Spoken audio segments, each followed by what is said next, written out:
Queridos, após o intervalo, termos visto alguns trechos de filmes, entrevistas, comédias, dramas, esse momento de vivência, algumas reflexões sobre o que falaremos agora a respeito do tópico 14, espacialidade, e seus 4 modos e direções existenciais, quais sejam inversão, voltar-se para si mesmo, recíproca de inversão, ir ao mundo das vivências do outro, o mais próximo que se possa de vivê-las também, deslocamento curto, quando eu me coloco no lugar de objetos ao alcance dos olhos ou das mãos, como se eu fosse esses objetos simbolicamente, imageticamente, me afigurando, representado nesses objetos, em coisas. E deslocamento longo, quando eu me vejo, me localizo, me reconheço para além dos 5 sentidos, muito distante da sensoriedade e do corpo. Quando uma pessoa, por exemplo, está assistindo aula e o corpo dela está lá, mas ela, subjetivamente, está longe. Está em outra região em que a sensoriedade não deixa traços da sua existência no sentido filosófico, apenas biologicamente. Vamos falar mais sobre isso?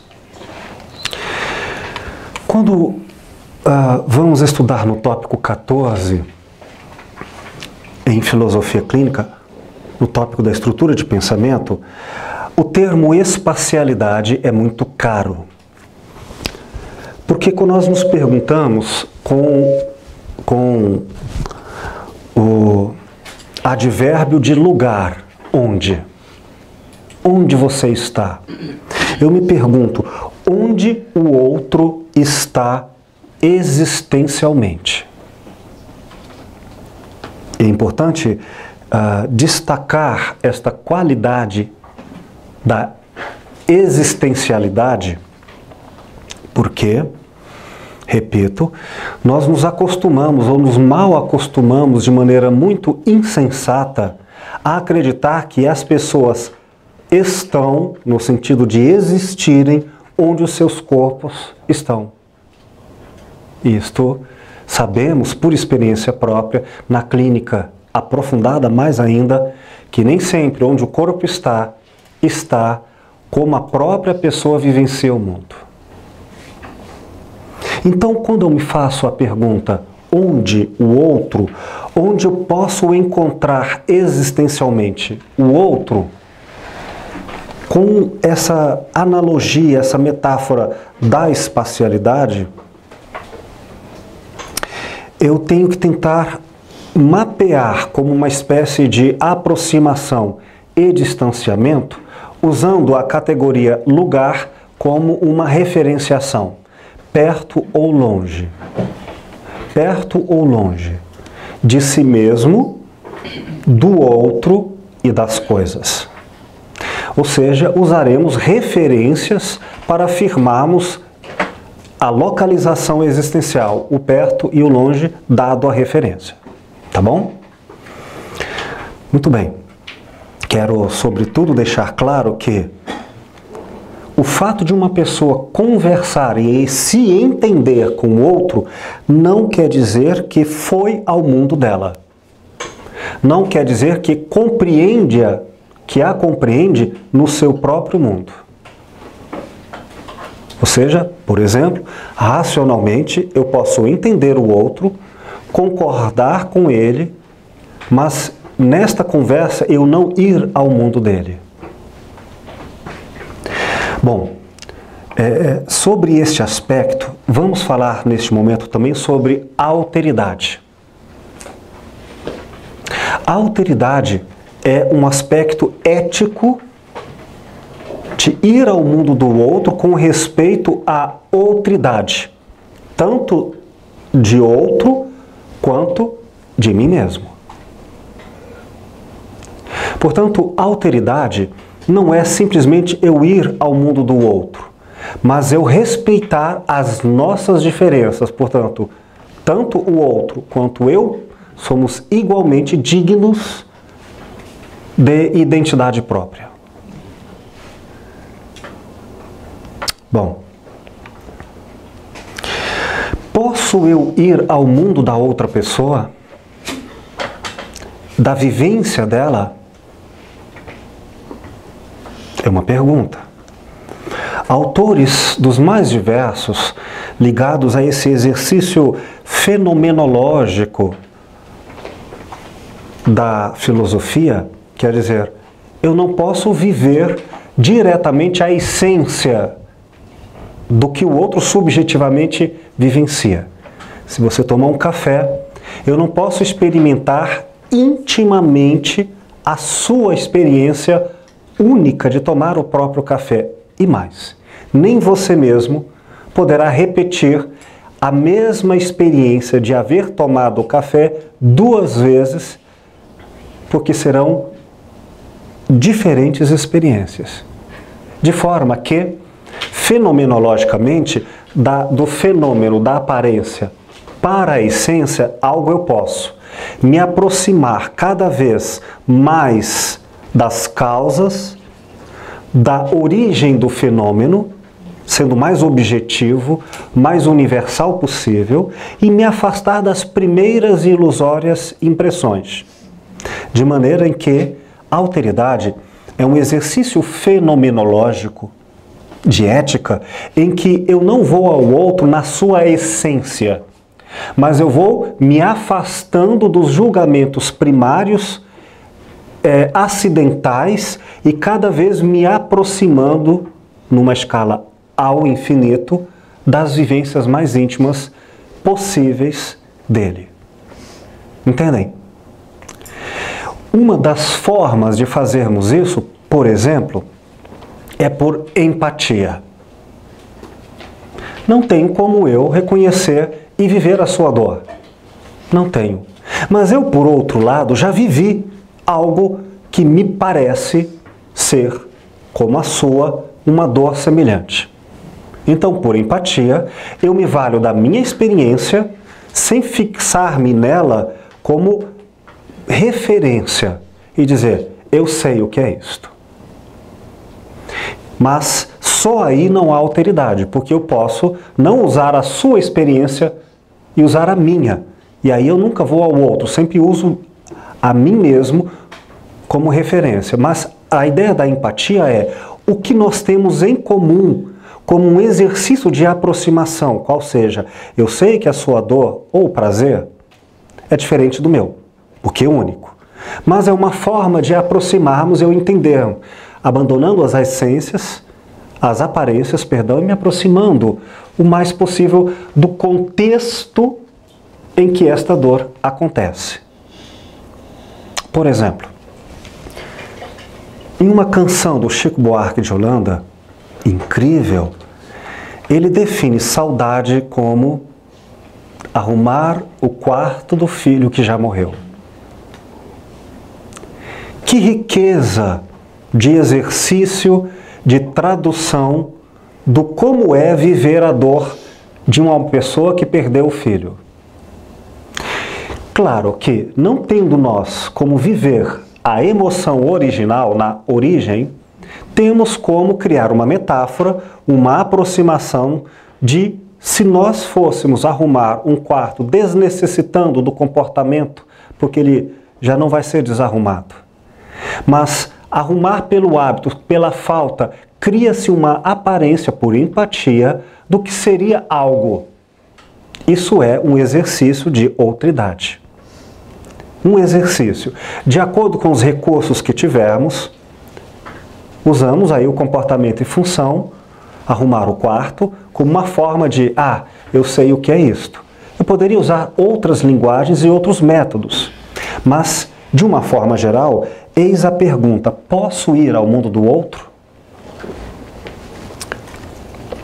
e este outro eu incluo a mim mesmo. Posso eu ir me visitar? Porque muitas vezes estou alienado e distante de mim. Uma pessoa que trabalha muito, até se esquecendo de comer. Não porque não tivesse fome, mas porque a atenção está fora de si. No caso, sensorialmente fora de si. Então, ela ir se visitar ou se revisitar é talvez recuperar aspectos que na origem, eis então o exercício de ser original, na origem, se ela se conhecesse, ela perceberia coisas que no atual momento ela já não se percebe. Então, distraída de si mesma, a origem é outro para ela. Há pessoas que, por exemplo, isso acontece muito em filmes clichês. Pessoas que brigam feito implicantes um com o outro, escondendo um amor, um desejo, que, não se reconhecendo, em princípio, pela gratuidade, exigem na oposição uma forma de excitação, a negação como uma forma de aproximar, até que, de repente, ela descobre, nossa, então eu gosto desta pessoa que eu nunca imaginei que antes gostava. E outras coisas podem acontecer. Como já tem de casos, e nossas próprias vidas são cheias disso, mas me lembro de uma moça que de repente ela se deu conta, depois de anos de casamento, reencontrando a si mesma e se perguntando: o que eu estou fazendo casada? Como que entre ela e ela mesma houvesse uma lacuna de uma década, pelo menos. Então, o outro, ou o estranho, ou diferente do óbvio, pode ser outrem, ou pode ser eu mesmo, no próprio momento presente, em paralelo a outra situação, distraída, ou eu próprio no passado. Nossa, eu me lembro quando eu era muito carinhoso, hoje eu sou seco.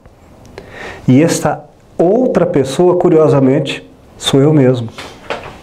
São situações. Will, como aqui no caso Eliana, uma pessoa que se refere a ela mesma na terceira pessoa. Nós não sabemos, até aprofundarmos, se isso é só uma estruturação linguística habitual do jeito dela, ou se é um estranhamento para consigo.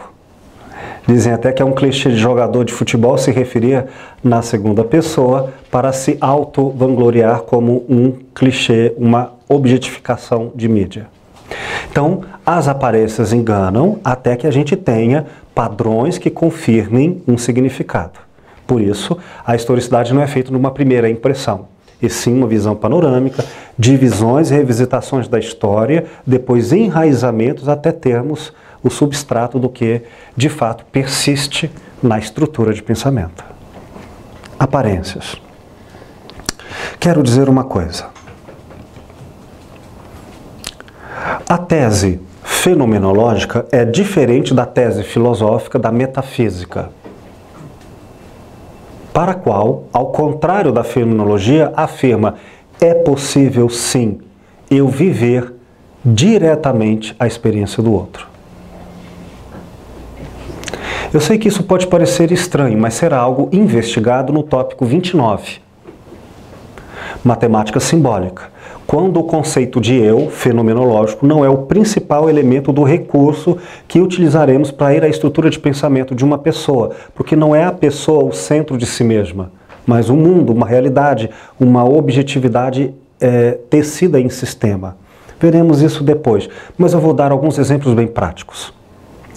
Há pessoas que sentem, intuitivamente sabem que outra pessoa, mesmo sem contato físico ou intelectivo, ou tem dores físicas e sente no próprio corpo, ou sabe que a outra pessoa está mentindo, por mais que todos os elementos linguísticos não afirmem, não apresentem isso, ela sabe por uma conversação que antecede a linguagem, ela é puramente intuitiva.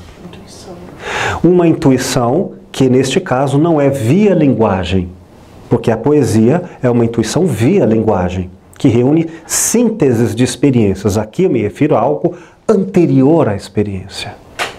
Enfim, em filosofia clínica, porque não postularemos uma verdade absoluta, diremos, de fato, em estado muito comum, a alteridade é o exercício de ir ao mundo da outra pessoa, fenomenologicamente, a partir das nossas vivências. Como uma ponte de aproximação e referenciação.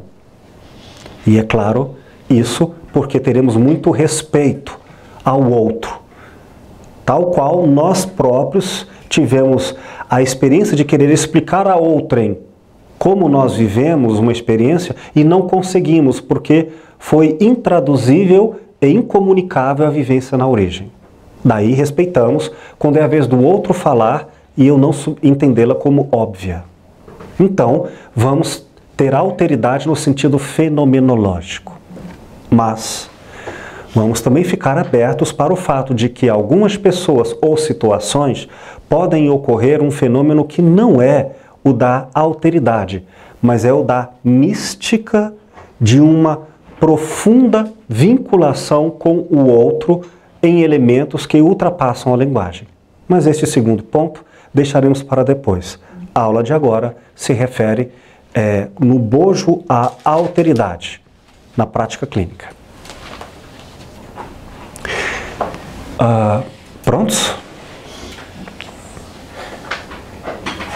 Feitas essas considerações, eu vou me perguntar, se nós soubermos, por uma investigação filosófica na clínica, por onde e como, quais os caminhos existenciais em que o outro transita a sua existência, eu saberei como me aproximar dela ou como me afastar dela quando necessário.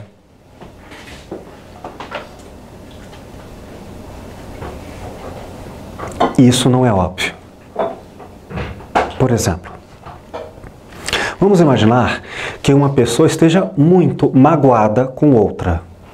E esta mágoa num nível identitário, ou seja, ela se vê, ela só se reconhece como ser, eu, no mundo, pela mágoa. Se tirar a mágoa, tira ela. Então, esta pessoa que você está falando sem mágoa não sou eu. Eu está vinculado à perspectivação de mágoa. E ela tem que conviver com essa outra pessoa. Às vezes está casada com ela ou trabalha com ela. E aí? Então, vamos imaginar que, por exemplo, que a pessoa, mais do que de forma abstrata, ela vincula a sua existência ao tópico 15, que nós estudaremos depois, semiose, que são estruturas linguísticas, meios de linguagem, ela vincula a sua existência à oralidade. Algumas pessoas se sentem que são porque falam. Enquanto falam, eu preciso falar. E é pela fala em que eu, portanto, exerço a mágoa, ou o perdão, mas é com a fala, a oralidade que eu sou.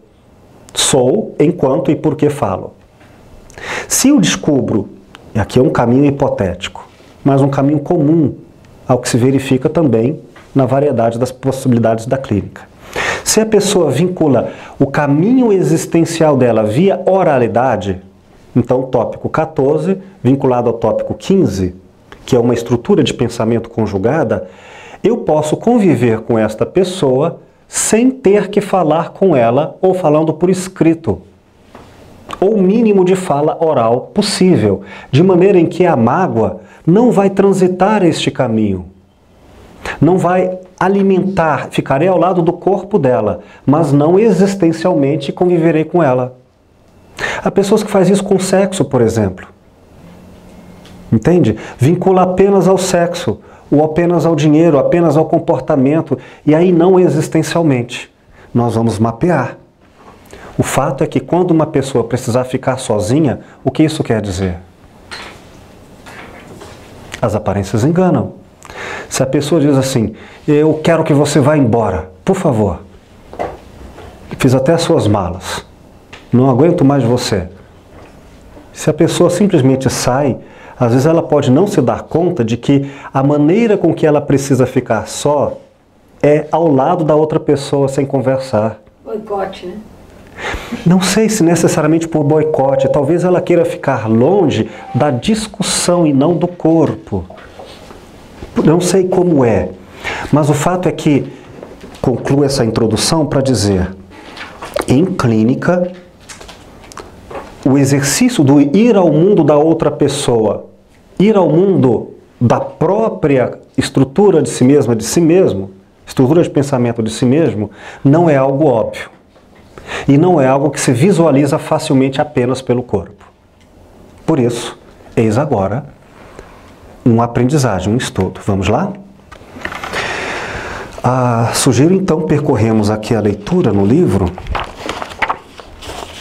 na página 77.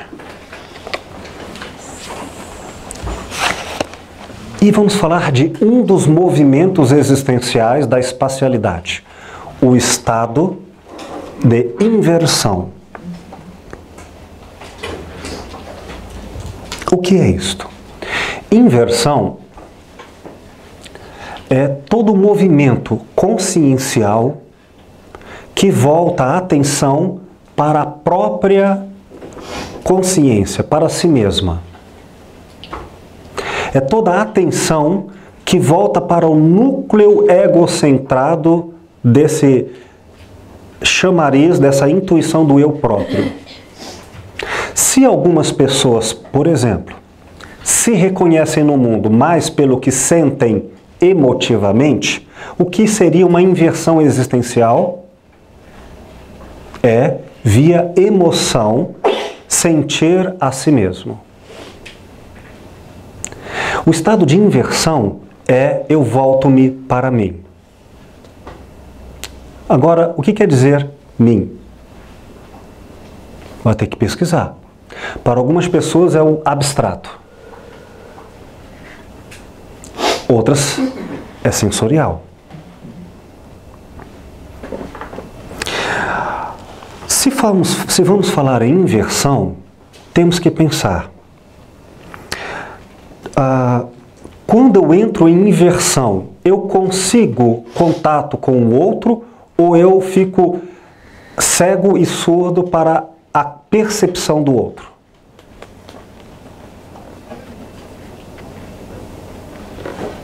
Algumas pessoas, por exemplo, se concentram em si mesmas. O que estão pensando, o que estão sentindo, o que acham, tudo. Com tal força e concentração que ela, para isto, não percebe a presença dos outros. Algumas chegam até a não ouvir quando lhe chamam pelo nome, de tão inversivas que se encontram. Outras reconhecem instrumentalmente o outro, os objetos ao entorno, só que existencialmente não dá atenção a elas. Conversa, responde, mas onde ela está? Ela não está lá fora, como ela auto se define. Ela está naquele momento, naquele recorte da existência em si mesma. Está claro? Introspecção. A ideia de introspecção, que é muito próxima a essa, está vinculada a outras teorias que vinculam também aspectos sistemáticos de doutrina que nós não vamos trazer juntos. Mas significa o mesmo movimento de voltar-se para si introspectivamente, mas de uma forma tão vária quanto a infinitude de cada um. Então, repito, há introspecções que isolam o mundo e há introspecções que tranquilamente envolvem o mundo. Essa coisa de ser inversivo não é o todo da pessoa, só uma parte? Ou tem pessoas que é mais o todo? Excelente questão, porque estamos falando da clínica. Então, algumas pessoas podem ficar a crença de totalidade de si mesmo, como nós estudamos em fenomenologia com Sokolovsky, totalmente inversiva. O que seria, por exemplo, isso em um suposto estado universal? O autismo, né? Totalmente inversiva. Agora, se eu estiver totalmente inversivo, eu estarei inversivo em uma noção de totalidade. Então, eu seria o mundo inteiro.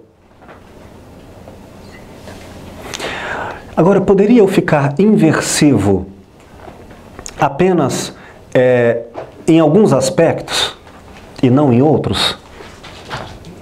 Posso. Posso, por exemplo, ficar inversivo somente no meu corpo. Eu estou apenas percebendo como é que meu coração está batendo, eu ouço meu coração. Agora, com relação a discussões religiosas, eu não estou voltando para esses assuntos em mim, só o corpo. Certos assuntos, eu vou dizer assim, olha, parte de mim, em certos aspectos, eu me relaciono com você, agora outros é só meu. Fico totalmente apenas comigo. Pergunto agora, saberia dizer quando, como, portanto, onde o outro fica de forma autêntica inversivo e de forma inautêntica? Como, quando e onde? Exemplos.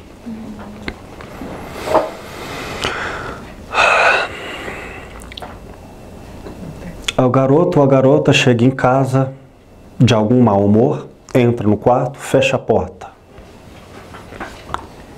E aí os pais chegam, batem a porta e dizem assim: o que foi, meu filho? Resposta: não quero falar. Aí os pais insistem: me fale, por que você não quer falar? E não compreendem que a inversão dada pelo comportamento é o exercício porta adentro de inversão, lugar separado pela porta. Aí eu mapeei. Opa, é na porta porta adentro que ele entra no mundo inversivo.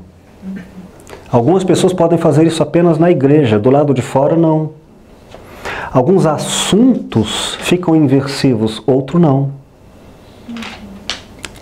É interessante ver o relato de certas prostitutas, que nós vimos em muitos documentários, quando elas conseguem, às vezes, selecionar com uma divisão e compartimentalização o que elas guardam para si mesmas, como inversivo, o eu, e outras partes não.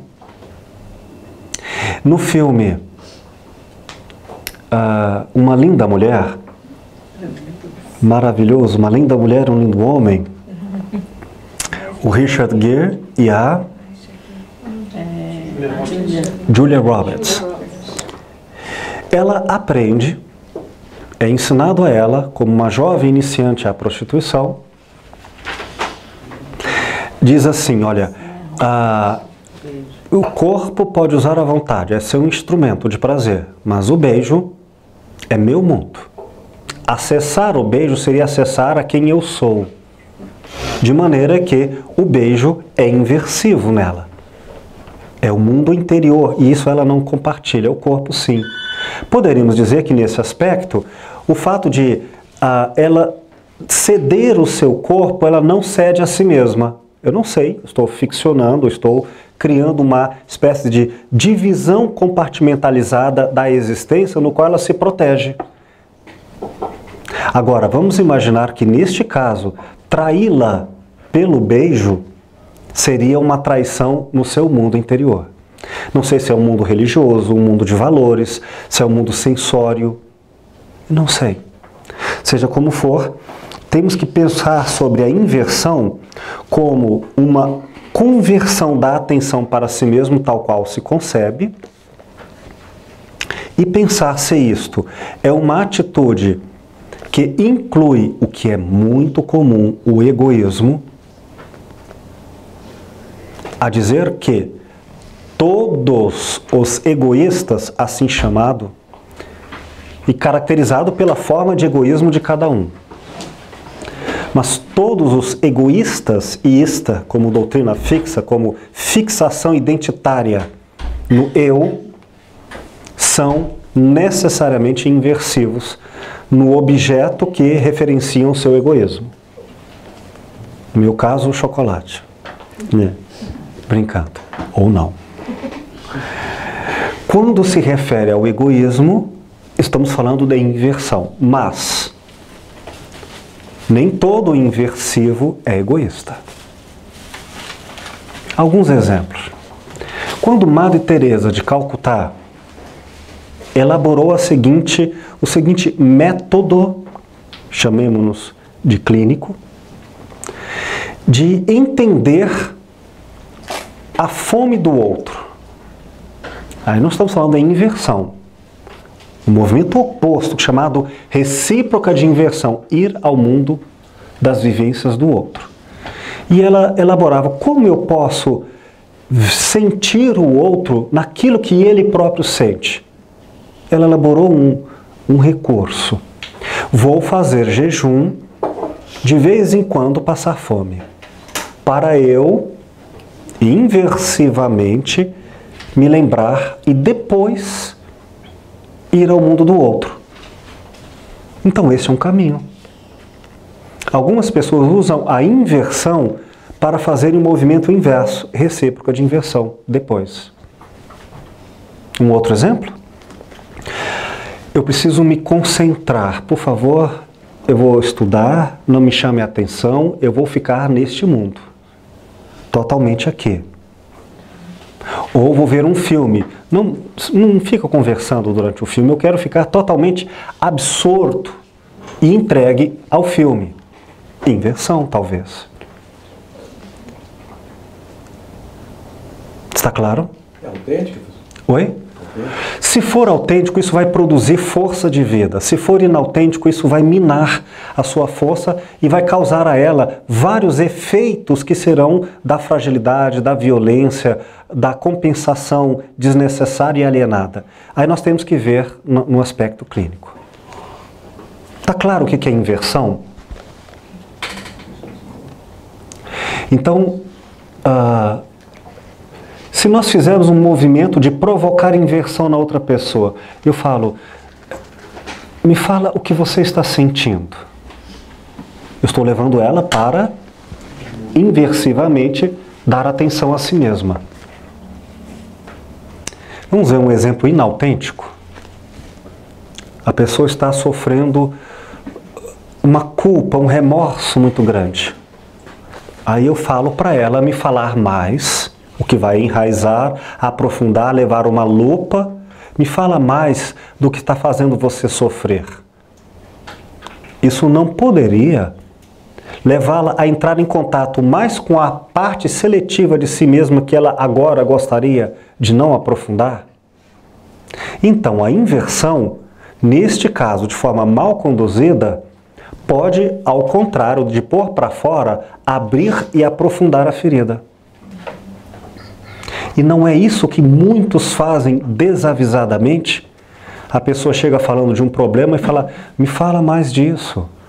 Ou então a pergunta é sempre, não como está aspectos que deixam a pessoa forte nela, que está na vivência dela, mas onde é que está o lixo? Onde é que está a dor, a ferida? Onde é que está o pecado, a angústia, o segredo desconfortável, porque eu vou fazer você entrar em contato com isso. Um exemplo terrível, belo esteticamente, terrível clinicamente, do ponto de vista ético, é o filme com Jack Nicholson, aquele famoso, como chama? Iluminado? Não Iluminado, que ele vai ao hospício. Um Estranho no Ninho. Um Estranho no Ninho. Bom, entre as personagens que estão naquele manicômio, tem um que, salvo engano, era virgem ou tinha muito desejo sexual e tinha uma vergonha de os pais, particularmente a mãe, descobrir isso. Então ele tinha um desejo contido. E o que faz a personagem do Jack Nicholson? Traz prostitutas para dentro do manicômio, conseguindo driblar lá a segurança. Acho que não me lembro se eles dormem. Eles saem para fora. Saem para fora, ótimo. Muito tempo que eu vi esse filme. Então, um dos rapazes, que era esse lá, faz esse sexo, que ele faz bem, pelo menos naquele momento, ao que parece ser uma coisa tranquila. A enfermeira-chefe, que era, eu vou dizer em latim, um cão chupando manga.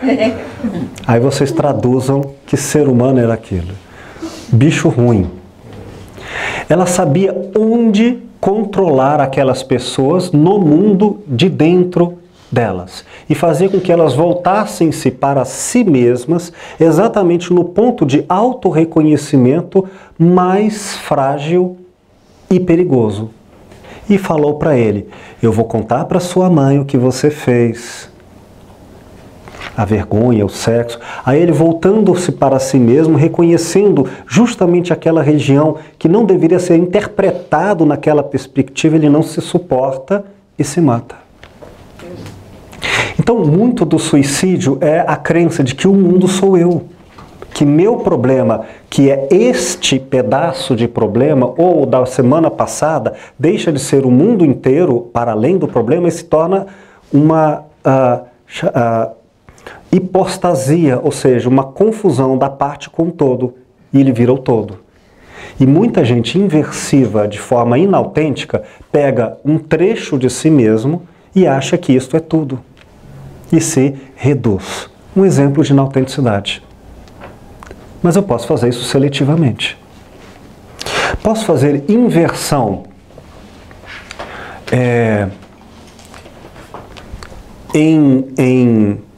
na relação parte-todo. Lembremos que a relação parte-todo, parte-pedaço. Seguinte, se eu disser, por exemplo, eu sou meus seios. Meus seios, neste caso, no qual eu faço a inversão, tocar nos meus seios é tocar em quem? No meu eu, como totalidade. Neste caso, a totalidade está ali.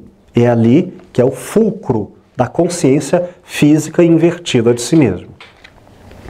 Agora, vamos imaginar a totalidade como parte. É meu pé, não sou eu. E eu posso fazer a inversão só do meu pé. Então imagina um dentista em que a pessoa começa a fazer uma inversão, reduzindo toda a sensoriedade dela ao som e, em particular, à boca. Ela esquece que tem pé, tem joelho, tem barriga, tem família, tem trabalho. O mundo dela todo não existe, só existe aquele pedaço dela que agora foi hipostasiado como um todo. Então, vocês podem ver que, por exemplo, é muito natural, não como regra, que as mãos comecem a ficar tensas na hora da cirurgia, do tratamento dentário. Agora, imagina se nós fizermos o contrário dessa inversão, ou pelo menos um outro movimento de inversão.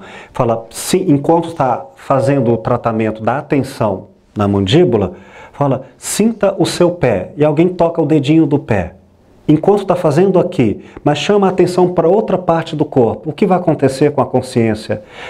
Se eu ficar invertido naquele momento, sensorialmente, eu sou o meu pé, o que acontece comigo em outra parte, acontece só fisicamente, existencialmente não. E exemplo você mandou do vídeo da criancinha com a vacina?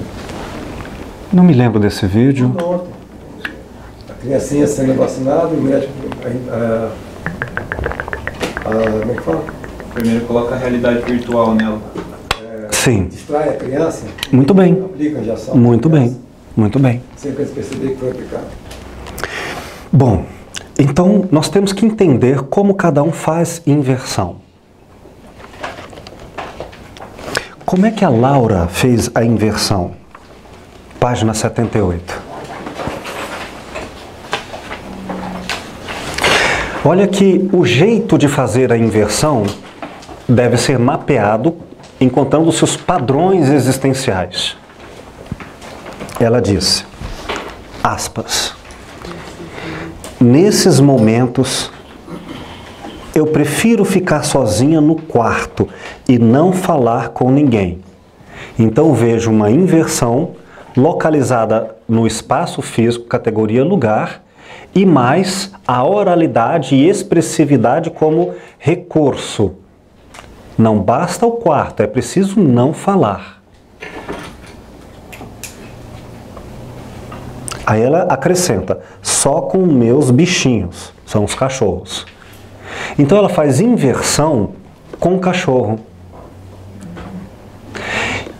Qual parte? 78. Um outro recorte disso. Quem já viu crianças que vão tomar banho de piscina e que elas querem dar um salto, mas pedem para os pais olharem e saltam. Se os pais não olham, não valeu. Ela não curtiu, ela não sentiu a água, ela não teve prazer nela mesma. Então ela precisou que os pais olhassem para que elas se permitissem inversão. Tipo, com você do meu lado, aí eu posso olhar para mim. Sem você do meu lado, eu vou ficar prestando atenção no restante. Não consigo olhar para mim. Quais são os recursos, e aqui eu falei da semiose, a semiótica, de linguagem com que uma pessoa volta-se para si? Algumas usam música para ir ao próprio mundo. Outras, com música, elas saem do próprio mundo e vão para a música. Ou para outros ambientes de pensamento. Enfim. Aí ela diz, fico então no meu quarto, não falo com ninguém, terceiro, com os meus cachorros, bichinhos, até eu me distrair e ficar melhor. Então é uma categoria tempo, tem uma medida de tempo no qual a inversão cumpre um propósito, que seria este terapêutico. Aí ela diz, aproveito para arrumar minhas coisas, o guarda-roupa. Este aproveito pode ser, na verdade, não uma segunda finalidade, mas um meio pelo qual ela faz inversão. Algumas pessoas fazem inversão enquanto arrumam as coisas. Elas ficam no mundo delas. Tem hora, diz ela, que eu queria simplesmente dormir e acordar como se a vida fosse um sonho que eu acordasse. Mas acontece que eu nem durmo direito. Enfim, esse aí é um momento de muita depressão, mas com um alívio via inversão. Mas eu vou repetir, talvez não ficasse bem claro. Muitas pessoas entram em depressão porque ficam inversivas. Não é? Só que ficam muitas vezes inversivas da maneira inautêntica. Por isso, a fragilidade da depressão. Quando é inautêntica, porque pode ser depressões que potencializam a pessoa. Então, ela fica no mundo dela de forma inautêntica e cada vez mais frágil existencialmente. Quando ela fica imaginando a culpa. Eu não presto, fiz isso com meu pai, né? Mas e quando ela faz inversão de forma certa? Permanece em inversão o caminho, tanto para se destruir, quanto para se construir, mas é voltando-se para si mesma. Está claro? Inversão de forma certa. De forma clinicamente certa, ou seja, respeitando a forma de ser da pessoa. Se para algumas pessoas ficar no próprio mundo é existência, não ficar no próprio mundo, não pensar em si como objeto da própria atenção, sujeito que é sujeito de si mesmo, é ficar inautêntico. Mas aí tem um valor, tem um juízo de valor se é... Tem um juízo de valor certo ou errado, mas que é clinicamente alterado pelo exercício da alteridade, ou seja, teria que ver como é para cada pessoa e mapear. De maneira em que a inversão poderá ser um fenômeno que enriquece se feito da maneira certa, subjetivamente, ou que a empobrece. Uma coisa é certa. Se a inversão é um modo autêntico, é um modo determinante no ser de alguém, uma pessoa que se recolhe, que volta-se para si mesma, eu tenho que respeitar isso no jeito dela. O conteúdo disso é que pode ser inadequado. Então, se uma pessoa não usa a inversão como modo de perceber a realidade, primeiramente se percebendo, e se eu fizer isso com ela, vai fazer sentido para ela? Não. Santo Agostinho usava a inversão para melhorar a moralidade. Ele dizia, todas as noites antes de dormir, eu revisito os meus atos durante o dia e me pergunto: o que eu fiz de certo, o que eu fiz de errado, o que eu posso consertar e o que eu posso melhorar. E graças a isso, eu tenho me aprimorado a cada dia. Ele diz isso nas confissões. O que é isso? Inversão. Já tem outras pessoas que, se você fizer isso, você vai contaminá-las, porque algumas pessoas vão contar a história de vida delas e nunca ou quase nunca vai aparecer o eu delas. Elas falam dos irmãos, falam da natureza, falam do trabalho, não porque o eu dela é desimportante, mas para esta pessoa não é via inversão que o mundo tem sentido de realidade. E para essas pessoas, falar de si mesmo é uma coisa que é estranha, porque como assim? Eu não estou entendendo. A fala de si mesmo, sim, mas é que meu pai, é o jeito que ela está falando, não é ela. Porque no eu dela não existe por inversão. Já outras pessoas, ela não vai conseguir enxergar a partir do outro sem antes percorrer o mundo delas. Qual é o jeito correto? O autêntico, para cada um. Professor, sim. O senhor disse que às vezes a pessoa inautêntica, o filósofo tem que respeitar, porque às vezes essa inautenticidade dela ela não a prejudica. Não é isto. É quando ela está alienada, mas autêntica. Alienada, mas autêntica. Porque o critério é a autenticidade. Sempre. Não, agora, a autenticidade pode ser uma forma alienada. Por exemplo, eu atualmente, pela maneira como me construí, vamos imaginar que meu relógio sou eu. Se eu perder o meu relógio, eu me perco. E ela construiu isso de tal maneira, com tal força existencial, que, embora eu elabore para mim, ela não é o relógio dela. Se ela perder o relógio, ela não se perde. Mas, dadas as configurações com que ela se edificou, se eu tirar o relógio dela, eu estarei desrespeitando a profundidade com que ela se construiu no mundo da vida dela. Então eu a respeitarei de forma autêntica, porque é assim que ela tem força. Então, aí vem a pergunta. Quando estabelece a inversão, o senhor disse para mim que, eu falei autêntico, você falou assim, alienado? Não. Quando é alienado, que está prejudicando. Quando prejudica, quando eu falei alienado, você disse assim, depende, quando ela prejudica, não, você disse assim. Mas é simples. Quando eu me refiro à autenticidade, eu estou me referindo a um profundo respeito ao modo de ser do outro, no qual esta pessoa construiu a sua existência e assim se mantém. E encontra potência de vida para continuar assim ou até alterar o seu jeito de ser.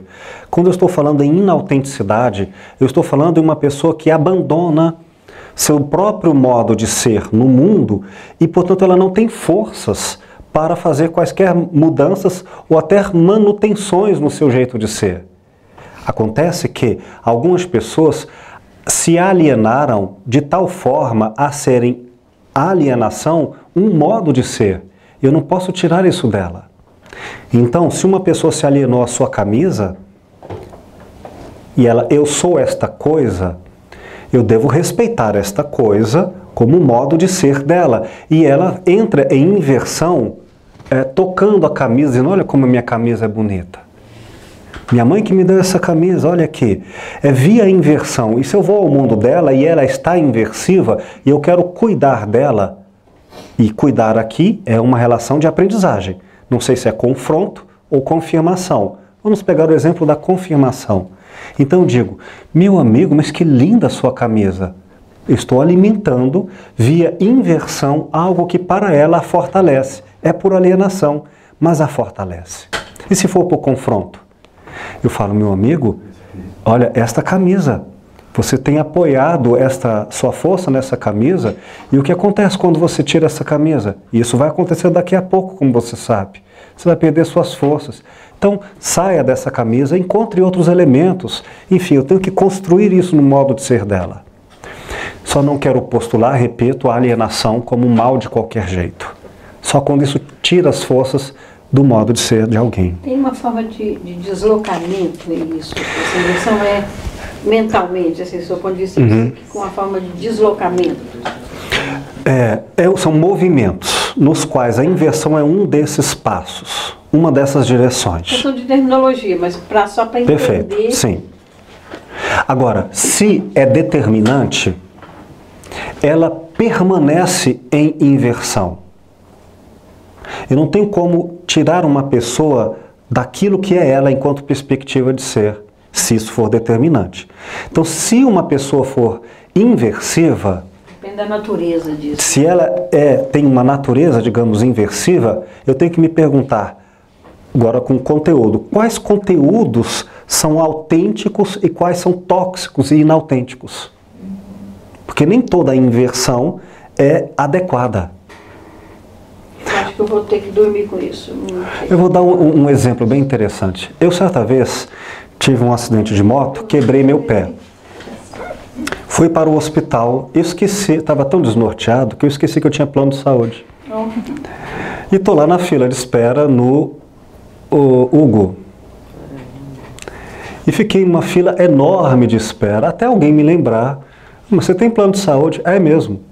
E aí foi com ambulância, não me lembro, até o hospital onde eu fiz a minha cirurgia. Mas eu estava numa fila tão grande e o pé estava doendo cada vez mais. E aí, quando a dor foi me chamando a atenção para o pé, e eu cada vez mais prestava mais atenção na dor que me chamava a atenção, eu fui cada vez como um todo, reduzido ao pedaço, me sentindo por inteiro dolorido. Eu estava inversivo sensorialmente. Vamos falar em vizinhanças existenciais como uma entrada ao mundo sistêmico, que vamos estudar depois como tópico 29. É claro que a partir de uma conexão no qual o mal-estar é um sentido de realidade, todos os elementos ligados a mal-estares tendem a fazer sentido nessa hora. Aí o mundo não presta, a vida acabou e qualquer coisa assim é facilmente uma teia de conexões. E eu estou ali, aprisionado à dor, inversivamente. E um garoto que acompanhava algum adulto que naquele momento estava também ali na fila de espera, de uma fila grande até ser atendido, o garoto, como se eu não fosse nada, senão uma pista de diversão para um skate em miniatura que ele brincava na mão, ele foi percorrendo, eu deitado na maca, na fila de espera, e ele passou com o carrinho em cima do meu corpo, como se fossem montanhas ou estradas. E eu olhei para aquele menino e fiquei assim, com uma alteridade, falei, gente, esse garoto não se dá conta de que eu estou aqui com o pé quebrado. E eu fiquei olhando para ele e eu comecei, através do garoto, sair da inversão. E comecei a pensar como o garoto estaria pensando. E ao prestar atenção em todo o movimento dele, é que eu me dei conta, saí da armadilha conceitual em que estava aprisionado na inversão, lembrei das aulas de filosofia clínica, falei, eu estava em profunda inversão num momento inadequado. Vou sair do meu pé agora e vou deixar claramente, meu pé está quebrado, eu não estou. Aí foi aí que eu recuperei conexão de eu ter um plano de saúde, tenho outras coisas, pronto. Fiquei não mais invertido a um trecho da minha existência que era o pé. O mesmo que eu posso fazer quando eu preciso agora ficar inversivo e ver o que está acontecendo em mim. São estudos de adequação e inadequação, caso a caso. Sim. Eu tenho um ponto aqui, geralmente eu me confundo muito, talvez eu traga uma luz para a questão do colega lá sobre a alienação e a autenticidade. Que são dois contrastes diferentes que geralmente a gente confunde entre alienação e autonomia, e autenticidade e inautenticidade.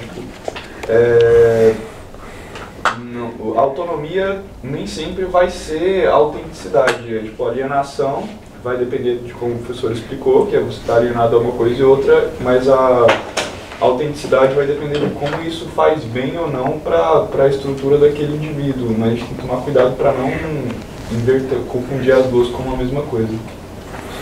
Obrigado, querido. Vamos retomar esse tema depois, o bem como potência. Lembrando que, como eu citei na aula que referimos sobre as primeiras aulas, estão lá em vídeo, é bom revisitá-las também, sobre autenticidade e inautenticidade, quando eu me referi à metáfora do inferno e citei Hitler. Hitler, por exemplo, apesar de ser totalmente alienado da condição humana, do respeito da autonomia ao outro, era só o eu dele e as coisas dele, hipostasiadas como as únicas coisas importantes e o outro só como objeto. No entanto, ele era autêntico. Não dá para dizer que a maldade dele era uma distração. Era uma alienação no qual verdadeiramente era outra coisa ali alienada. Não, ele era verdadeira e autenticamente alienado como uma escolha que se firmou enquanto alienação, sem autonomia, mas enquanto uma profunda autenticidade. Então, nem sempre a autenticidade significa saúde, bem-estar, qualquer coisa assim, mas significa é uma verdade profunda que dá potência, que dá força existencial. Professor, quando a pessoa faz muita recíproca de inversão, chegando ao ponto de esquecer dela mesma, quando for cobrada para falar de si, às vezes ela até se perde. Isso é alienação? Muito bem, vamos tratar disso agora falando desse tema, e aí vamos respondê-lo. Recíproca de inversão. Trata-se, ao inverso, de todo o movimento existencial da consciência, lembrando que consciência pode ser abstrata ou concreta, todo o movimento da consciência no qual eu me aproximo existencialmente das vivências subjetivas do outro. O que é outro? Ou outridade, qualidade de ser outro? O que não é óbvio. Esse outro pode ser eu mesmo? Pode. Quando eu estou muito distante de mim mesmo. Então, ir ao meu próprio mundo, mas como se fosse outra pessoa. Lembremos. Ah, eu era muito emotivo, hoje eu não sou nada. Então, ir àquele passado é outro. Tá. O que é uma recíproca de inversão? Eu falei do movimento empático, lembram-se? A empatia é, procuro uma vivência em mim para me aproximar da vivência do outro. Uma ponte, mas com exercício. Isso sou eu, não é o outro. Tudo bem. Mas eu tento me aproximar do que o outro estaria vivenciando. Nesta recíproca de inversão, eu preciso deixar muito claro que ela não é sinônima de alteridade. Ir às vivências do outro não significa fazer isso com sabedoria. Eu posso ir ao mundo de outro e me perder a minha autenticidade. Recíproca de inversão é apenas o movimento no qual eu vou em direção ao exercício, ao esforço de tentar viver o que o outro vive. E nisso eu posso fazer perdendo-me ou reforçando-me. Exemplos. Há pessoas que, por exemplo, fazem recíproca de inversão com a dor do outro. O outro se corta. Vê-se-lhe o sangue sair. E quem visualiza faz recíproca de inversão e tenta, ou não tenta. Acontece que ela entra e começa a tentar viver dores de um corte que ela não tem, é do outro. De um sofrimento que não é o dela, é do outro. E fica ali vivendo e se aproximando cada vez mais das vivências da outra pessoa. O que é isso? Recíproca de inversão. Ela pode nisso se tornar frágil. Aí eu vou desmaiar, eu vou adquirir para mim, você está começando a ficar enjoado, aí eu começo a ficar enjoado. Eu começo a fazer recíproca de inversão. Outras pessoas fazem isso não com elementos, digamos, escatológicos, mas a pessoa, digamos, começa a ter bondade. Eu me lembro de uma entrevista no qual o Silvio Santos disse que no início ele copiava a retórica, o modo de falar de certas pessoas, até ele desenvolver o próprio jeito dele narrar. Então ele faz via recíproca de inversão, deixa eu colar na vivência do outro, viver com o outro. Algumas trazem disso para construir a própria, outras se perdem. Outras não se perdem, é que o eu delas não importa.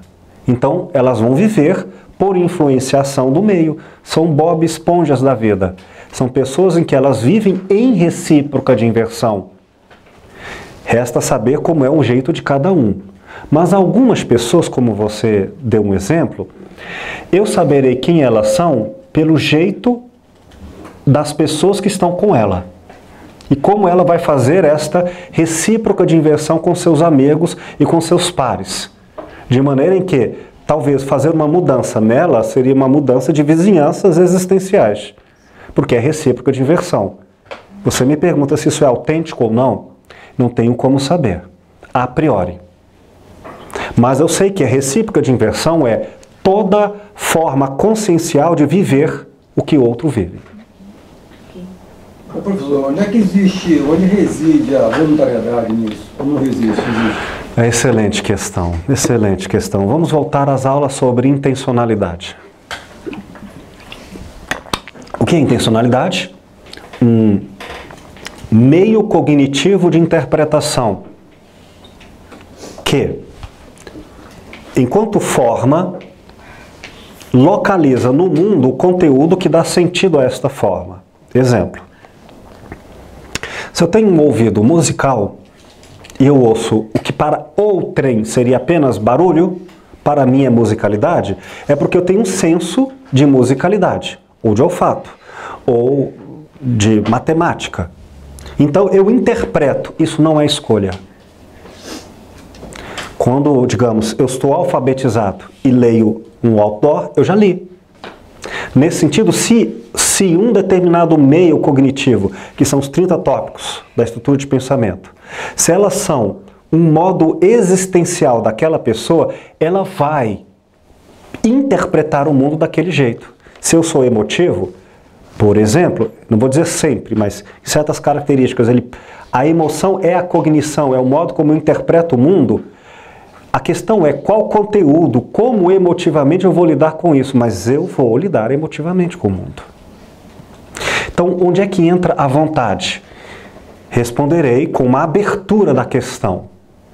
Algumas pessoas não exercerão vontade sobre a forma. Eu gostaria de não pensar o tempo todo, mas eu não consigo parar de pensar. Eu gostaria, no livro e no belíssimo filme O Perfume, o rapaz tinha, de nascença, um olfato paranormal. Ele sentia cheiros onde a condição humana habitualmente jamais seria capaz. Quem não viu esse filme, anote para ver. O Perfume, belíssimo. Então ele consegue adquirir poderes fazendo formulações de cheiros que seriam capazes de controlar a natureza humana na história. Porque você pode fechar os olhos se a sedução vier pelos olhos, você pode tapar os ouvidos, mas você não pode parar de respirar. Então, universalizando o olfato, e ele sendo capaz mais do que qualquer outro de sentir o olfato, se ele controlasse os aromas, ele seria capaz de controlar, na tese do filme, do livro, todos os pensamentos e desejos, porque seriam reféns do olfato. E ele alcança isso no final da obra. A identificação disto em si, sim, ou a repetição das ações nesse sentido, são uma possibilidade de quê? De existência, apenas. Tá. Na infinitude da condição humana. E que variam, repito, ao infinito. Isso não é nem bom nem ruim? Não. Isso não é um insight que possa levar a uma criatividade, não? Eu não posso universalizar para todos o que é condição de alguns. Não posso tipologizar a psique humana e dizer, somos assim ou assado. Não, você é assim, eu sou assim. Uma cultura tem aspectos em comum, mas diante de cada clínica eu tenho que abandonar, não negar, abandonar verdades universais prontas e reconhecer pela clínica como é para cada um. Mas se eu como partilhante, sim, identifico, né, percebo discrimino, desenho, isso me faz melhor, me faz bem, me faz Se eu tenho nada. esse conhecimento, aí nós vamos falar de volta ao tópico 10. Algumas pessoas, pela estruturação do raciocínio, ao entenderem, potencializam. Outras não querem entender. Por exemplo, se eu entender que eu preciso me conciliar com você através do abraço, é pelo entendimento que isso vai acontecer em mim. Para outras pessoas, elas querem abraçar e não entender. Então, o autoentendimento via causa, efeito e explicação é um dos modos de ser. Outros, se você tentar explicar, e aí você vai perder justamente o que importa. E como eu citei na época, o filme Closer, Perto Demais. A menina fala assim para o rapaz, olha, o passado é passado, deixa para lá, não quero falar sobre isso. E ele diz, mas não consigo, você tem que me explicar o porquê. E ela diz, não, vamos só viver. E até que finalmente ele cobra, não vou viver com você se você não me explicar. Então, tá bom, eu te explico. Aí ela explica porque ela não quer o nome verdadeiro dela. Aí a partir desse dia, para ela, não vale mais. Para ele, era via raciocínio. Para ela, havia outros caminhos que não o do autoentendimento explicativo. Repita o jeito de cada um. Mas sob o ponto de vista, eu falo sob o ponto de vista da clínica. Sim. Né? Essa compreensão, descoberta, percepção, assim, simplificando, me torna capaz de respeitar esse modo de ser e cuidar para que ele se torne o mais autêntico possível. Ou até mudar? Aí que eu disse, voltando à pergunta lá, é possível mudar pela vontade uma forma cognitiva? Eu não sei. Muitas vezes isso não tem a ver com a vontade. Se eu sou uma pessoa que musicaliza o som, o que eu posso talvez fazer é encontrar as músicas que mais me confortam, me alimentam, mas não deixar de musicalizar. Já outras pessoas, como é que elas deixariam de musicalizar? Mas vamos a exemplos. Algumas pessoas fizeram amputações emocionais, não têm mais emoções, encontraram uma forma. Outras pessoas, às vezes por um acidente vascular, não conseguem mais interpretar musicalmente, não conseguem mais ler. Então são alterações que podem acontecer por tragédia ou por vontade. Eu não tenho antecipadamente essa resposta. Mas eu vou separar apenas a pesquisa em dois caminhos. Na forma, esse elemento de cognição, esse elemento de interpretação fenomenológica, de intencionalidade, é possível de ser alterado? Quando é determinante, eu vou falar por experiência clínica, sem postular verdades absolutas, raramente isso acontece. Né? Se eu sou uma pessoa racional, por exemplo, a minha tendência é de mudar até de doutrinas, de valores, mas eu continuarei racionalizando. É a maneira como eu me reconheço no mundo. Descartes diz, eu penso, logo existo. Então ele está dizendo, eu sou via pensamento. É pensando que eu sou. Outro diria, eu sinto, logo existo. Não é pelo pensamento, é pela emoção. Outro vai dizer, é escrevendo que eu existo. Se ele não escrever, ele apenas está no mundo acidentalmente, mas não se fortalece como autenticidade. Como é o jeito de cada um? O fato é que, encontrando esse jeito, que chamaremos de jeito determinante, a forma, aí eu tenho que encontrar qual conteúdo potencializa. Falando em recíproca de inversão. Se a recíproca de inversão é uma forma autêntica, determinante, é uma pessoa que vive a partir das vivências dos outros. Concordando ou discordando, mas para ela importa. E é um jeito de ser como os outros estão. Recíproca de inversão se faz, deixar claro, com consciências. Então, se eu faço recíproca de inversão com plantas, se eu entender que converso com essas plantas, elas respondem sim. Recíproca de inversão com cachorros? Sim. Recíproca de inversão com Jesus Cristo?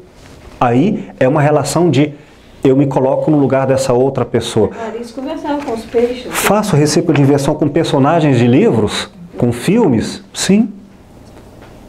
Mas eu vivo onde? Eu vivo fora do assunto eu. Não é que eu não tenha emoções, que eu não tenha pensamentos, mas eles não determinam quem eu sou. É muito mais os outros. O Lúcio costuma brincar assim. O inversivo diz assim, 1, 2, 3, 4, 5. E o em recíproca de inversão? 1, 2, 3, 4, 5. O eu, ele aparece como centro ou como periferia da realidade. Nada aqui é, em princípio, melhor ou pior, mas resta saber se é autêntico ou não. Na clínica, por exemplo, eu tenho uma forte inversão, eu uso a inversão ligado à recíproca de inversão. A pessoa me fala coisas do mundo dela e eu estou em recíproca de inversão. Estou ali preocupado com ela, com o que ela pensa, com o que ela sente, com a estrutura de pensamento dela.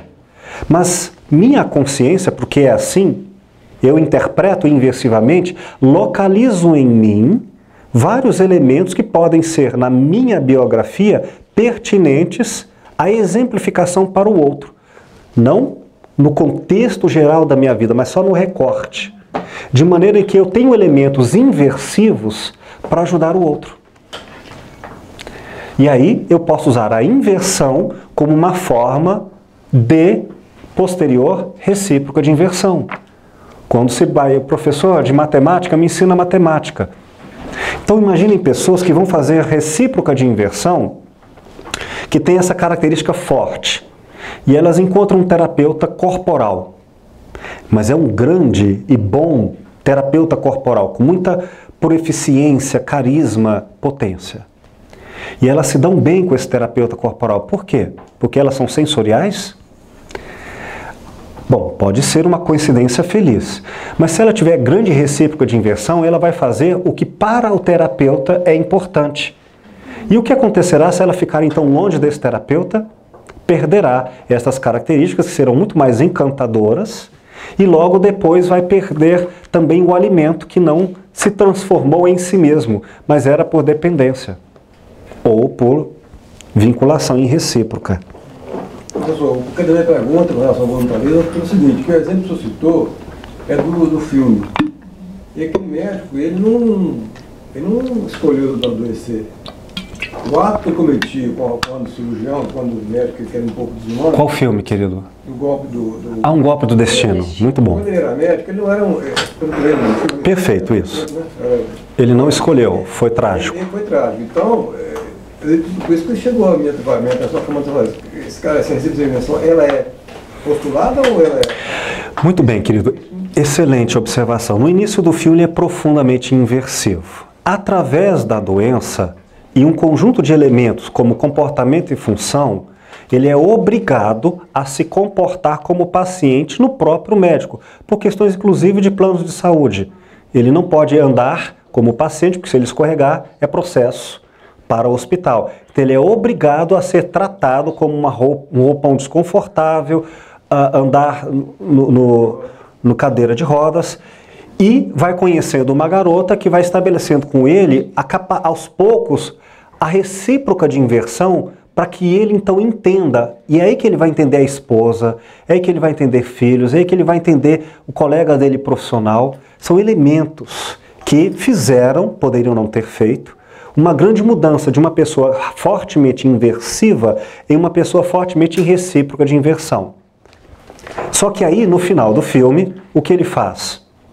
Ele fala, eu aprendi que a recíproca de inversão evita a grande inversão da nossa época do egoísmo, nos quais os médicos são treinados para serem fortemente inversivos. Chegam a falar com o paciente sem usar um nome, sem se referenciar a ele, usando como objeto para falar dele, de um colega para outro, ou seja, como objeto. Então, o que ele faz no final? Ele diz, agora, para que vocês sejam bons médicos, vão ter que passar por todos os exames constrangedores que aplicariam aos outros sem o menor constrangimento. Então, vocês vão fazer como uma inversão a capacidade de tentar para treinar o que o outro vive. Esse é um caminho. Professor, eu vou pedir licença que eu estou com a galera me esperando. Sim, querida. Você me dá licença? Eu agradeço. O caso Eliana nós vamos tratar na próxima sessão. Eu vou só terminar aqui a aula de hoje falando em 2 outros movimentos. Professora, sim. Eu gostaria de falar ainda da recíproca de inversão. Sim. No caso meu, não resolvi, eu não entendi, até hoje aconteceu. Nós estamos gravando. Tchau, professor. Tem algum problema? Mas eu tô com a turma me Tá. esperando. Tchau, gente. Vai, querida. Eu e minha tia, O portão. Sim. criamos os nossos filhos juntos. Muito amigas. Queridos, só um momentinho, silêncio. A colega está contando uma história que, sim, continue, depois eu vou reproduzir. Sim. Aí, ela falava assim, Célis, vai acontecer assim com seus filhos. E acontecia mesmo. Ó, eles vão agir agora assim, agora vai chegar a namorada assim e tal. Tudo igual. Ela tinha 3 filhos. E o caçula foi criado junto com o Júnior Tiagres. Assim, nós casais muito juntos nos finais de semana e esse priminho nosso ia lá para casa e era assim, filho para mim. Ele teve um acidente de moto e mudou a personalidade dele. Ela falou que ele estava tratando para refazer personalidade. Ok. Eu não entendo até hoje. Acontece que ele um dia até discutia com ela, porque eu achava um exagero. Ele não perdeu a inteligência. Ele só teve um problema emocional. Se falasse assim, ó, o Tililo é feio, seu pai é feio, ele sofria e chorava com isso. Mas continuamos juntos. Até que um dia eles descuidaram e ele se suicidou. Quando aconteceu isso, eu era assim, alma gêmea, sabe, grudada nela e nele. Quando aconteceu isso, eu sofri tanto com a morte dele e com medo da próxima etapa, que seria os meus, que eu me afastei dela. Entendi. Comecei a sentir um cheiro ruim nela, um cheiro de dor. A dor dela era tão grande, mas tão grande, que doía demais em mim e tinha um cheiro ruim.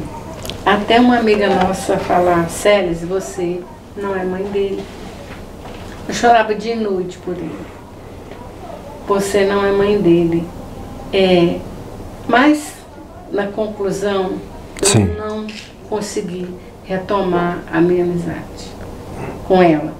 Ela falou para mim, 1 ano, 2 anos depois, Célis, mas quando eu precisei de você, você não estava. Eu falei, tia, e é verdade. E é de propósito. Porque como é que eu iria consolá-la? E até hoje eu tenho esse sentimento. Então, Sim. na recíproca de inversão, o que aconteceu comigo? Bom, essa é uma questão cujas profundidades deixaremos para conversarmos em particular. Mas o que ela está colocando, eu vou só reproduzir aqui de uma forma ampla, para dizer o seguinte. Uma amiga com seus filhos, assim como ela também com seus filhos, e que lidavam muito bem até o momento em que houve um acidente com um filho, que teve por consequência uma alteração no seu aspecto emocional. E não sabemos exatamente como isso se deu. Seja como for, a partir de então esse menino ficou muito sensível e frágil a partir das emoções, chegando ao ponto de se matar. E aí, a querida colega nos colocou que essa experiência fez com que ela, sofrendo bastante com a morte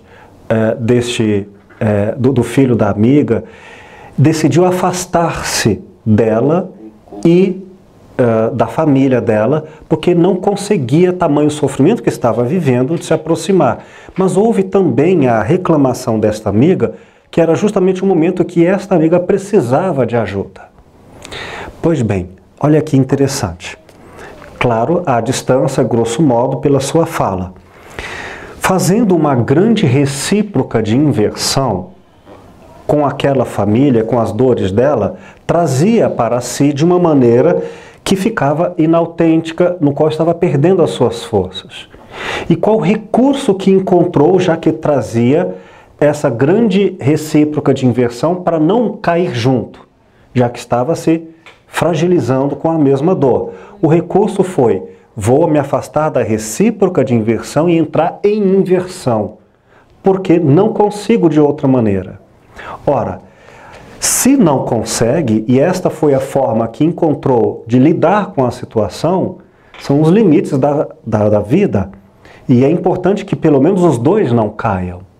Nesse sentido, a inversão pode ser um tratamento para uma recíproca de inversão inautêntica ou inadequada. Não tem como eu saber especificamente no seu caso, mas aqui nos dá exemplo de quando a recíproca de inversão é muito difícil. E aí, neste caso, sair dela ou entrar em outra recíproca de inversão, né? Entro em outros casos, vivo em outros mundos, ou entro em inversão. Mas eu tenho que identificar quando a recíproca ou quando a inversão são problemas que nos fragilizam. Obrigado pelo seu relato, são aprendizagens. Isso me permite agora destacar uma coisa, lembrando, recíproca de inversão não é sinônimo de alteridade. O que é alteridade? Alteridade é fazer recíproca de inversão sem perder as características próprias. Se eu perco a recíproca de inversão, pode se tornar uma alienação e ausência de si mesmo comprometedora. Na alteridade, o que faremos? Respeitamos o outro tanto quanto respeitamos a nós mesmos. De maneira em que, na alteridade, eu não preciso concordar com o outro. Eu posso discordar, mas respeitar esse modo de ser. E respeitar não, como significa às vezes não concordar? Por exemplo, eu tenho alteridade com uma pessoa que quer me matar. Não estou confundindo ela como uma pessoa que quer me fazer o bem. Eu tenho alteridade. Então reconheço que somos diferentes. Ela é X e eu sou Y. Dado essas diferenças por uma questão de ética, eu preciso prendê-la. Então eu vou confrontar o outro porque tenho alteridade, entendem? Porque reconheço nossas diferenças e essas diferenças levam a consequências como estas. Então, alteridade, amor de alteridade pode ser de conflito e confronto. Mas significa, você tem a mesma dignidade do que eu. Então, nossas diferenças precisam encontrar um modo de existências mútuas. Mas, às vezes, não é possível. Então, o que não é possível, eticamente, é que um exclua o outro. Uma das formas de alteridade é, para garantir que o seu modo de ser em recíproca de inversão tenha os mesmos direitos que o meu e não conseguindo viver juntos, é ficar separados. A separação, neste caso, é uma forma de alteridade de respeitar as diferenças pelo afastamento, porque a presença causa uma recíproca de inversão inadequada. Ficou claro? Então, isso pode ser uma saída terapêutica. Na próxima aula nós falaremos mais sobre exercícios de alteridade. Deixo apenas aqui dois outros movimentos que iremos aprofundar depois. O deslocamento curto e o deslocamento longo. Deslocamento curto se refere ao esforço de se colocar no lugar de objetos e coisas próximas aos 5 sentidos. Imagine uma criança que imagina que esta caneta é um carrinho e que ela é este carrinho e sofre com esse carrinho quando ele cai, quando ele é vitorioso em uma tarefa. Então, o que acontece com este carrinho acontece com ela. De maneira que fazer um deslocamento curto ou se colocar no lugar de objetos, ao manipular esses objetos, eu estou manipulando uma nova perspectiva de mim mesmo. Interessante isso. Porque imaginem, se eu estou, por exemplo, triste, mas eu me identifico com esta caneta, e é possível essa identificação dizendo assim, Will, imagina que você é esta caneta. E aí eu trato a caneta bem, eu elogio a caneta, eu falo, nossa, que caneta bacana. Ao me colocar no lugar da caneta, eu posso reconhecer perspectivas que eu não via em mim, porque agora eu vejo em mim como totalidade do lado de fora. Então, se eu não consigo me ver aqui, na situação presente, e eu consigo me ver em objetos, e eu mexo nesses objetos, eu não posso me ver em perspectivas que antes eu não conseguia? Então, cuidado. Assim como crianças podem brincar com bonecas, ou carrinhos, ou objetos, e elas serem projetadas naqueles objetos, nós não podemos ter o descuido de tratar esses objetos como se não fossem pessoas neles projetadas. Então, imagina a criança está brincando com uma boneca, e ela trata essa boneca como a si mesma, num objeto. Eu pego essa boneca e trato como uma coisa, e jogo a boneca para o lado. O que eu estou fazendo com a pessoa? Jogando a pessoa para o lado. Algumas sessões terapêuticas de outras correntes se valem deste modo de deslocamento curto como sendo o eixo central da terapia. O psicodrama faz isso muitas vezes. Eu projeto a minha imagem dos meus parentes em almofadas, e a maneira como eu trato essas almofadas pode ser maneira como eu não conseguiria tratar diretamente, ou brigando, ou acariciando, ou aproximando, empilhando, afastando. Mas pessoas que fazem isso, observem, deslocamentos curtos como modos existenciais, estas pessoas, elas tratam os objeto sensorial, som, objeto toque, elas tratam os objetos com uma atenção existencial. Professor, Sim. na pediatria isso é muito comum. As crianças levam os bonecos e colocam na cadeira odontológica, como se estivesse tratando delas, para depois elas deitarem na cadeira, aceitam com mais facilidade. E tem pessoas que fazem isso para o mal delas mesmas. Porque imagina se... eu vou contar uma historinha. Uma dessas que parece ser uma lição de vida e que pode ser uma terrível desgraça de vida. Via deslocamento curto. O pai disse ao filho: meu filho, esta tábua aqui, olha, deslocamento curto, projetando-se para a tábua. Esta tábua representa sua alma, seu ser. Tudo que você fizer de errado, eu vou colocar um prego aqui para que você sinta e veja o que você está fazendo, você visualize. Aí o menino faz uma arte, o pai toque, toque, toque. E o menino olha aquilo, se ele... vocês viram? Se ele se identificou com a madeira, se ele fez deslocamento curto, existencialmente, ao bater um prego lá, vai doer nele. E aí ele vai fazendo, se ele não faz, isso não faz a menor diferença, não é regra universal. Depois de um tempo, o menino fica vendo todos aqueles pregos, fica bastante sofrido com aquilo, diz: pai, eu não consigo mais, pelo que eu faço da minha vida, olha só quem sou eu. Isso pode ser a roupa, o carro, o cabelo, corta o cabelo, ela perde a identidade, acontece com doenças, enfim. Aí o pai fala assim: mas meu filho, assim também eu também posso tirar esses pregos. E aí toda vez que o menino fazia uma coisa boa, ele tirava um prego, e o menino ficava mais aliviado. Ai, que bom, parece que via comportamento e função, mais deslocamento curto, foi uma boa terapêutica, não é? Ou não. Lembremos, nós temos que pesquisar caso a caso. Porque no final dessa história que eu ouvi certa vez, que me pareceu uma boa história, para mim me pareceu muito cruel. Porque no final, o pai mostra a madeira toda cheia de marcas, e ele diz: mas pai, e agora isso? O pai disse: não, agora não posso fazer mais nada, porque você pode retirar algumas coisas, mas a marca do que você fez nunca sairá. Aí o menino ficou agora todo escravado de culpas e cheio de cicatrizes pelo corpo, transferidos ali. Então, cuidado. Se há um deslocamento curto para objetos, gente que arruma a casa, do jeito que ela arruma a casa, pode ser uma emoção, pode ser um valor. Mexer nesses objetos seria mexer em valores. Para o bem ou para o mal, temos que pesquisar. Isso é deslocamento curto. Então, cuidado. Pessoas que fazem deslocamento curto, ao cuidar da perspectivação do objeto tratado, nós podemos fazer cirurgias morais, tratamentos terapêuticos na pessoa via objetos, para o bem ou para o mal, de forma autêntica ou inautêntica. Está claro? Claríssimo. Tenho que investigar isso na historicidade. Por fim, deslocamento longo. Longo é para além dos 5 sentidos.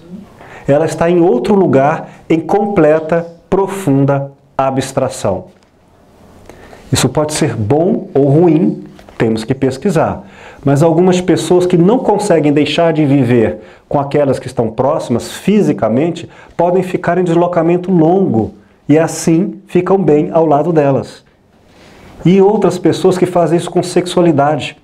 Ao imaginarem outras pessoas, fantasias e considerações em deslocamento longo, é que conseguem se aproximar daquela pessoa, que sem o deslocamento longo, teorias, complexidades abstratas, não conseguiria com ela se aproximar e manter vínculos. Enfim, o deslocamento longo significa, via abstração, e no espaço da abstração, é que eu encontro o modo e o lugar existencial em que a pessoa habita. Se descobrirmos isso, e, por exemplo, se a pessoa vive no mundo da Lua e eu quero encontrá-la, onde eu vou? No mundo da Lua. Se a pessoa só fala da saudade que ela tem quando era criança, o que eu vou chegar para ela e falar sobre política? Eu vou visitar aquele passado, talvez reconstrua um outro passado. Há pessoas que parecem então que vivem alienadas. Não. Muitas dessas, porque nunca estão no aqui e no agora, é porque estão bem situadas no seu mundo de ficção, de imaginação, e é ali que nós temos que visitá-las. Portanto, a cada um segundo o seu modo de ser. Na próxima sessão, na próxima aula, olha eu trazendo para a clínica, nós vamos aprofundar com alguns exemplos sobre isso e trataremos de outros tópicos. Espero que a aula de hoje tenha enriquecido vocês. Muito bom. Obrigado, gente. Até a próxima.